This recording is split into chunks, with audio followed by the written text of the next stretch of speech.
I'm 2 behind. I think I am too. Man, is it good though? Yeah. It's way better than it should be. It's so good. Josh, so are you good. watching the Don't you cartoon agree? series X-Men 97? X-Men 97. Oh, like, has it not been redone? It's just like they're releasing the old version? They're releasing, they have a whole new season of a show done in the same, like, animation style of, like, Saturday morning cartoons. And it literally picks up right where the show stopped So in 97. cool. But it's with, like, kind of modern writing considerations. Like, it's written really well, and it's got a bunch of big twists and stuff. If I'm correct, a lot of the same voice actors came back, right? Yeah. Is it the same animation, you said? Like the same style? Or it's very similar style. Nice. Like, they updated it a little bit, but it's way better than it should be. There's no reason for it to be as good as it is. It's so good. That's awesome. You should watch it. Yeah. I will. Do it up. Do it up. That was our icebreaker. Is that our icebreaker? Yeah, I think we did it. This is the Remember the Times podcast. I'm seeing a trend. I'm Mitch, hanging out with AJ, and Josh is still here. Josh is still here. We got him for a couple more. You'll notice we're all still wearing the same fits. It's because Josh is in town. We figured we would just knock out a couple episodes with him and see what we can talk about. See what we got. So last one we did a bonus episode with Josh. This time we are talking about a show. Is it recording? Yeah, man. All right.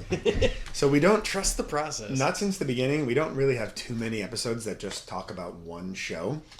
But this one we're just talking about one because so many things happened. I felt like this one needed its own thing to talk about. I introduced this concept to AJ as a bottle episode. Right. Where it's the beginning and the end of it, we have no progress in either direction. It has nothing to do with the greater story of anything at all. I mean, all right, so we talked about them. We've been talking about them for a while now. A Dying Dream, or now The Ghost Inside, where they weren't a local band, but they weren't the mega band that they are now.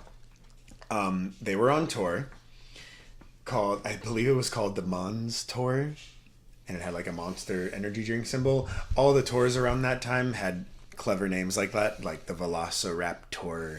Or at least in our scene they did. It was pretty silly. But You know what would make this tour super sick? A pun. Like a silly little bit of wordplay. This metal tour. they had an upcoming tour, and they invited us out to play with them in Lake Havasu at the Underground. Do you remember this show now, Joshua? You don't remember going all the way out to a different state? Don't. Well, Yeah. if it helps, I wanted to kill you at this whole thing. I was so mad at you from the start of this. Is that differentiated from any other show? I think I'm starting to remember it a little bit more. I have an idea. So, fucking kill you. So, A Dying Dream asked us to come out and play in Lake Havasu, which is in Arizona, where we don't live. And without really getting any details, we were just like, fuck yeah. We're going to Arizona. We'll go. We'll do it. We didn't know about how we were getting there. We didn't know if we were getting paid or not. We were just like, yep. But which is, if you're trying to start a band, that's what you do. That's what you do. You eat those costs. Yeah, you do that because you got to play in front of new people. Anyways, so we agreed to it, yes. But you and possibly Sean had school. I think this was like a Friday or something. Friggin' nerds, right? Who goes to school? Dorks. So See, I went to a college and I joined a fraternity, but I didn't attend classes. I was going to say, you went to school. Yeah, but I didn't do so good. Anyways, so it was on a school day, and you had one class at like 8 a.m. So I was talking to you on the phone. I was like, all right, so this is what we're going to do. Sean's going to hang back, and he's going to wait for you to finish class, and you're going to drive with Sean. Mitch and I are going to go out earlier. So just pack your bag, and then Sean will pick you up, and you guys will get in there in time for load-in. And you were like, oh, I can't do that. I was like, what do you mean? You're like, well, I have to go home and shower and pack. I was like, what do you mean? You're like, I can't just leave right from school. It's like, yeah, you can. You can just pack your bag, and Sean can pick you up. And you just refused to do that. You had to go home and pack and shower after school, which is in the opposite fucking direction. And I was like throwing things at my wall. One night, You got a pack. I was so mad. For those not watching, Josh just hugged AJ in a sign of Sorry. apology. I agree with you. I was like, I don't even know where to begin with how like that wasn't like the option to take. But I still don't remember this. So show. I do school, and then I go home and get ready for this because I am a good student. you don't like. You can No. do both. No. And I Pack was your not bag. a good student in college. This is confusing to me. Anyways, so I was livid, but I was like, whatever you got to do. But so they invite A Dying Dream or Ghost Inside invited us out to like go cliff diving with them during the day. Nice. And Mitch and I didn't want to miss out on some good hang time with the band that we were, trying to, become friends with and have them take us out more. So we drove out in Mitch's pickup truck. We left at like 6 or 7 in the morning or something. Yeah. And our one buddy came with us as well. And you and Sean and I'm assuming Chris just couldn't get up that early. So he stayed back and was going to drive with you guys. So we drove out. I think this is my first time in Arizona. I don't know about you. I think 2 buddies might have come with us because I'm pretty sure John Thompson also came. Actually, a lot of our friends came, but only one of them drove with us. But John was there for the cliff diving. Yeah, but he met us there. Oh, okay. Yeah. It was just the 3 of us in there. This was our first time driving out there. Again, this is before GPS is on phones or... But post Tom Toms. Nope, not even that yet. No, we did not own Magellans or Tom Toms. This was not invented. So we map quested it. You print out all the directions, and then you have your shotgun tell you when to turn. For all you youngins out there. This is how we live. It's insane. This is how we Very started dangerous. touring. Yeah. A bandmate of ours in the future, Patrick Salmon, actually started touring when you had to use a Thomas guide. Which Jesus I Christ. can't even fathom how you had to do that. But He's an Encyclopedia Britannica. yeah, but so we used MapQuest to get out there. The only clear memory I have of driving out there, we're driving in your pickup and we're going over like a little bit of a hill, and all of a sudden in the middle of a road there's one of those dust tornadoes. I forget what you name it. Little dust devil. Yeah. Or dirt devil. And our friend was in the back, and I was sitting shotgun, and Mitch, like, we both simultaneously just went like, huh. And it was too close to do anything about it. Get to So drive through this twister. we just drove straight through it, and it literally shifted the entire car off the road. It didn't turn us over. We didn't do anything wrong, but it was just like, I can't believe you. Good job. Hey. Yeah. That's why I'm always the driver. For that nonchalant of a reaction from us. I do remember like, coming over the crest of a little hill and just being like, here's a fucking small tornado. Never seeing it before. Yeah. I've never. Do those exist? I've I guess never- they do. We see one. I've seen about 1 million of those Let's on try tour now. Yeah. Nothing we can do. Never has there ever been one right on the road before, but I was just like, You see what happens when you put a car in that. here's another near-death experience. for us. The worst thing that you can do when you see something like that is react. yeah.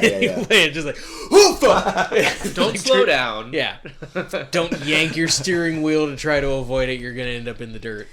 But so that's my only memory. We made it out there, and unfortunately, just the same with GPS, but cell service was not the best in 2006. We were not able to meet up with A Dying Dream because we couldn't get a hold We of couldn't get a hold of them. There was no cell towers. Yeah, that were- we'll meet you at these cliffs in Arizona on Saturday. So I was thinking they were pulling the Happy Gilmore "Meet Me at." Oh yeah. What is it? He got you with the 8th hole or whatever. At 9 p.m. Yeah. track. We had our own little cliff diving sesh. I was like kind of scared to go in the water because I'd just gotten my ribs tattooed, but I did the cliffs and then I just ran out of the water real quick. But you guys all did your thing. I remember this very specifically because we were cliff diving off of one spot, and there was a guy who was sitting like just kind of a little bit off to the side, and he was just like having a beer by himself. And we were like, wow, what a like solemn like morning routine this guy has.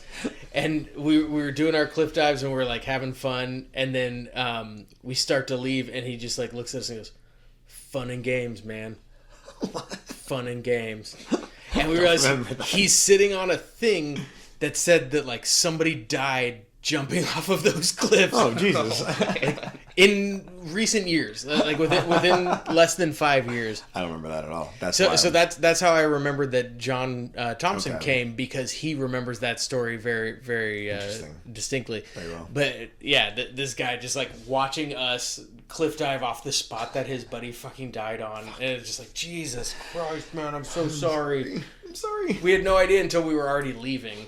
We thought he was just like enjoying his day, and he was like, "Oh, he's drinking by himself on a cliff. Neat." Like, nope, he's watching people make a mockery of his friend's tragic accident. Like, Jesus. But nothing happened. Yeah, we were fine. Cliff diving I will never do it again. I'm so scared. I'm so scared to cliff dive. Yeah, I did it a lot growing up. Because you do it and you can shoot straight through the water and then your feet just get stuck in mud. Right. That's the Lake Nacimiento story. That's People the do that scariest. there all That's the the time. scariest thing that happens, and I'll never. Yeah, never. For sure. But I was. We were like 19 at this Maybe point. 19. Yeah. Can't get hurt. We were gonna live forever. Nothing could harm us.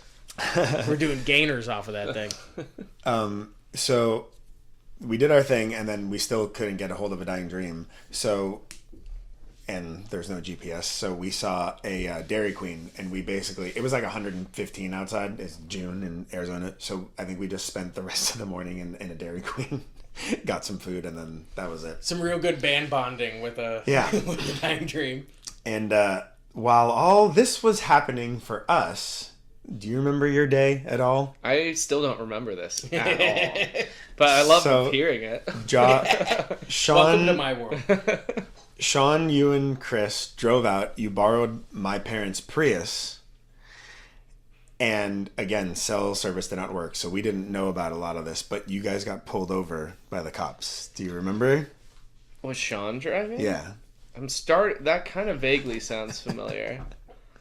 That's what happens on the shows, that AJ will remember stuff, and then you're like, oh my god, yeah. Speeding in a Prius. That's kind of sick. But I should have called Sean to get the exact straight story, but I think what the thing was is that, like, Sean, like, passed up the cop because he was driving slow, and then the cop pulled you guys over. Yeah, this coming back a Oh my little gosh. bit. Yeah. You're worse than he is. Terrible, Josh. But so we didn't know this was happening, and you were already late because you just had to shower and pack after class. Which is why he was speeding. And then you get pulled over. So we're at the venue finally, and we're just freaking out. Like, where the fuck are they? Luckily, Don't know if or when you're gonna show up. most shows are always late, about 99.9% of the time. So we're like, all right, you know what? It's gonna be fun. So we pull up to the venue, and we're talking to everybody. Do you guys remember Pure Volume? Yeah. That website? It was like MySpace, but it was literally only for music. It was like SoundCloud before SoundCloud. Yeah. I had made us a Pure Volume page. We did not have anywhere near the numbers on there that we had on MySpace. But I do remember this one girl being on there that was like very much into our band. And I'm walking into the venue, and she's just sitting right there waiting for the doors to open. I was like, oh. She like actually came to see us. I probably should have said more than hi, because the girl came in a different state that we'd never played to. Yeah, for sure. And I just said hi and kept walking because I am an idiot. We weren't that great at that point of realizing that stuff, I feel like. But that's just a big, it was like, I recognize you. Do I like mention how or why? Is this awkward? Thanks Should I so come up to much you? for coming to see us. It's our first time in Arizona. Yeah. But Please don't kill me. I just said like hi and kept walking. I'm dumb. But anyways. So we're freaking out, and you guys still aren't there. And I'm pretty sure a band dropped off last second. So that whole 99.9% of times that shows run late actually switched, and the show was running early. We need everybody on now. And you guys still weren't there. A Dying Dream was generous enough to let us use their backline, so we didn't have to bring any gear out, so that helped. But you guys showed up like half an hour after when we should have started playing because that band dropped off. And I remember Chris was like was doing like an Ace Ventura. Like you guys pull up into the parking lot, and he's like out the window, like smiling at me, like, and I was like freaking out because we were so like fuck in the venue. And all of a sudden, like his smile just turns like, what the fuck? Like we're here. Like, shut up. Whatever, man. Meet anger with anger. Yeah. Yeah, you're mad at me. I'm mad at you. How dare you? Did we get 2 tickets For being on that late. trip, or was it just 1? You'd have to ask Sean, but I Okay. just remember he got a speeding ticket for driving on the I 10. did kind of. This is coming back to me. Was it a good show? It was a really good show. A Dying Dream had made more than enough of a name to like pull probably like 200 or 300 at most of their shows at this point. That's cool. I do know there's a bunch of pictures of it. Even in the venue, it was ungodly hot. And you can see by the end of the show, all of us don't have our shirts on anymore. 'Cause it's just Even me? That doesn't sound like something I would do. Yeah, I think you might have had a wife beater As on. mentioned in previous episodes, I was not the shirt off guy. Anyway, so it was packed. I don't know if that place sells out or not, but it was a really, really good show. The only main memory I have of playing was that because A Dying Dream was so much heavier than us, we decided to learn Turn the Other Way by Avenged Sevenfold, which is majority screaming. It's track 2 off of Sounding the Seventh Trumpet, which Mitch has right there. And so we learned it and we practiced it because we wanted to just do more screaming. And there's this one part of the song, you guys remember it, that dun dun bum bum Oh yeah, with the drums. So I'm sorry for Yeah, the anybody drums who was do listening to play that. during that part. Yeah, there's drums in that song. But Thanks for pointing that out. so that part goes abnormally long before the singing starts. It goes 4 times without singing, and then you start screaming for the second 4. And you were having a really hard time with that. And like during practice when we were learning it, you kept coming in on bar 3 Yeah, it's hard. instead of bar 5 because it was like, well, it should be 3. It's like, probably should, but that's not how the song goes. Yeah. So you should learn the song. And you finally got it. We were listening to it like the whole way out, and we play it, and the whole crowd starts. Everybody knows the song because Avenged Sevenfold's huge at this point in time in our scene, and it gets to this part in the song, and you're like, I can tell you're like, all right, I'm gonna do it, and this guy in the crowd comes up and starts screaming with you. Because he thought the same thing, and then you were just like, "Oh!" and you just started screaming with oh it. fuck! I missed it. And we never adjust. Nope. So we had to play catch up to you coming in early because the fan fucked you up after all of your time. This trying wasn't to my fix- fault. So if you're out there, fan, I'm coming for you. I remember constantly getting in my own head about little shit like that, to the point where it's so detrimental that I'm worried about it that I'm never gonna get it right. It's like I'm so worried about fucking it up that there's no chance that I'm ever gonna actually nail it. But I think you would have had the fan not done that. I But, think so. not that too. did that. Do you, Not you done don't did remember that. this at all? Not really. I kind of remember the ticket. The ticket thing? Yeah, that's it. I don't remember playing that song. Turn the other way. Yeah, well, in my mind, I was when you mentioned that we were gonna play it, I was like, so I just like sat off to the side and Chris screamed it. I think Like, I don't know. What was I doing? Or Yeah, did I do- what are you gonna do? That's the one with the clouds swung the moon. No, that's a different one. Oh, This one is the yeah. yeah. I think like so. Yeah, you joined the frat. Your Fraternity. whatever. Your scream wasn't working as well, but you were still trying to keep it up. Yeah. Regardless. And but so I don't know. We decided to do it, and it went well. It went over well with the crowd, regardless. I'll maintain. You keep pointing out that it was the fraternity. I think that my voice just wasn't suited for screaming. That is a point, but I was just thinking that in my head. Like it I had don't think nothing. It had nothing to do with what I was up to. It didn't help for sure. I think you had a good punk voice. I think you have a good singing voice. But yeah, the screaming was Well, not this- your We became a more metal band, Yeah. and I wasn't. That wasn't where I was at. we'll talk about this in about 2 years podcast time. We'll revisit this conversation. I don't want to be giving away I can't wait to storylines. correct you later. Okay. Anyways, the only other thing I really remember, we were just hanging out with A Dying Dream in the back after the show. Great show. And Vigil came up and handed me $50. And we had no idea that we were getting paid at all. We were all shows just, you how rookie we were. we got paid for a show. All right. That almost covered half of one of our cars of gas. Yeah. That's awesome. And yeah, so we we just went straight home after that. There was no reason for us to stay there. I don't actually know where Lake Havasu is into relation, but so it was dark when we left, or in relation to California or anything. But we got super lost on the way back, and I remember it taking us like an hour or two past the border to get to the venue, and we somehow like we got super lost, and we made it back to the border in like a half an hour, and we were all just like, this is what happened? Yeah, this isn't supposed to be. Are we not in the right spot? Pretty common for us back then. Yeah. Well, so I remember specifically driving back and like falling asleep at the wheel, and like waking up while swerving, and we drove back, and it was like you said, it was like all of a sudden we were back in California, and I'm like, that's incorrect. That shouldn't be where we're at right now. Yeah. But we got on the correct freeway. It was like the 405 or the 101 or something. Like it was a freeway that we knew would take us home if we followed it in the right direction. But anyways, we were just like, I don't even know how we're here right now. Yeah. And as we're driving down, I'm just like nodding off and swerving back into. And that's why we put in the buddy system.